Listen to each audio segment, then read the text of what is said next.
जय माता महामाया। नमस्कार दोस्तों, आपका अपना यूट्यूब चैनल ओम तंत्र सागर पर आपका हार्दिक स्वागत है।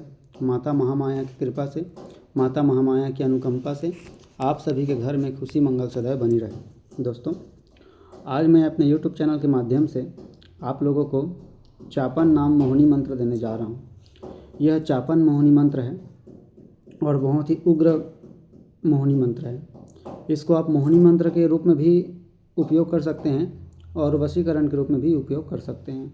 ठीक है। सबसे पहले तो यह मंत्र स्वयं सिद्ध है, आपको केवल कंठस्थ याद करना है। और यदि आप मोहिनी के रूप में इस मंत्र को आप इस्तेमाल करना चाहते हैं तो केवल इस मंत्र को कंठस्थ याद करेंगे और जिसको भी अपने तरफ आपको सम्मोहित करना है, मोहित करना है, उसको केवल फूंक मारेंगे। इस मंत्र को पढ़ते हुए 7 बार या 21 बार मन में या 11 बार सामने वाले को आप फूंक मारेंगे और देखेंगे कि वो इंसान आपके धीरे धीरे आपके करीब आने लगेगा, आपके तरफ आकर्षित होने लगेगा। और यदि इसी मंत्र को आपको वशीकरण के रूप में उपयोग करना है, देखिए वशीकरण का जो प्रोसीजर होता है वो लंबा होता है और मोहिनी का जो प्रोसीजर होता है वो एकदम शॉर्ट में होता है। मतलब केवल मंत्र कंठस्थ याद करो और सामने वाले को पानी में अभिमंत्रित करके पिला दो, मंत्र से अभिमंत्रित करके पानी पिला दो, या तो सामने वाले की तरफ फूंक मार दो या किसी भी खाने पीने की चीज़ में मंत्र पढ़ के उसको खिला दो, तो मोहिनी वाला जो असर है चालू हो जाता है, मोहिनी का असर जो है शुरू हो जाएगा। लेकिन वशीकरण का जो प्रयोग है वो थोड़ा घुमाव वाला होता है, घुमावदार होता है। ठीक है। तो वशीकरण के लिए क्या करेंगे, जिसको भी आपको अपने वश में करना है उसको आपको जिसको भी आपको अपने वश में करना है, सबसे पहले आपको उसका फ़ोटो लगेगा। उस इंसान का फ़ोटो लेंगे और फ़ोटो लेने के बाद में आप किसी भी नींबू पेड़ में जाएंगे, जो नींबू का पेड़ होता है, और नींबू के पेड़ में मान के चलिए ये फल लगा है नींबू का। ठीक है। तो सबसे पहले आप क्या करेंगे, नींबू के फल में छेद करेंगे। छेद करने के बाद में उस फोटो को उस छेद वाले स्थान पर रख करके एक सुई लेके आर पार कर देंगे ताकि वो जो फ़ोटो है उस नींबू पे लटका रहे।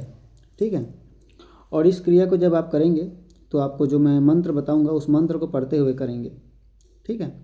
उसके बाद में उस नींबू पे उस फोटो को ऐसे ही आप लटके रहने देना कम से कम 21 दिन। 21 दिन में वो नींबू जो है पूरी तरीके से सड़ के नीचे गिर जाएगा, फिर भी उसको वहीं पर रहने देना सुरक्षित। ठीक है। 21 दिन बाद आप फिर से इसी मंत्र को उस वहीं पर जा कर के 21 बार आप पढ़ेंगे और पढ़ करके उस नींबू को लेकर के आएंगे और उस नींबू को पीस करके उसके बीज उसके जो छिलके बचे रहेंगे उसको पीसने के बाद में अगर वो नींबू अपने पेड़ से गिरा नहीं है, नीचे नहीं गिरा है, यदि वो नींबू अपने जगह सुरक्षित है तो भी उसको तोड़ के ले आएंगे और उसको फिर अच्छे से सुखा करके उसको पीस करके जिस भी इंसान के ऊपर में आप फेंक देंगे या किसी भी इंसान को आप घोल के पानी में उसको खिला देंगे या किसी भी खाने पीने की चीज़ में उसको खिला देंगे या पिला देंगे तो वो इंसान आपके हमेशा के लिए आपके वश में हो जाएगा।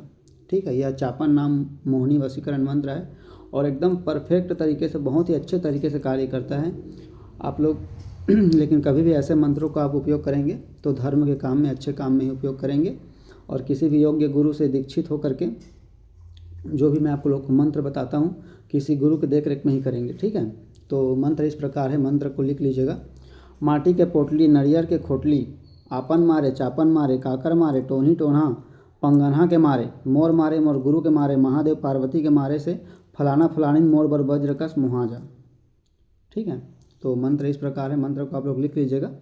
और कहीं अब मैं आपको जो भी मंत्र देता हूँ मैं आपको कहीं कभी साधना विधि विधान यदि आपको बताता हूँ किसी भी देवी या देवता का या किसी भी प्रकार का आपको मैं जानकारी देता हूँ तो आप किसी भी अच्छे योग्य गुरु से दीक्षित होकर के ही उस मंत्र को दीक्षा ले करके ही मंत्र को उपयोग में लाएं या किसी योग्य गुरु के देख रेख में ही करें, क्योंकि हमारा छत्तीसगढ़ का मंत्र विधि विधान है और ये कभी भी खाली नहीं जाता है, दो धारी तलवार की तरह कार्य करता है।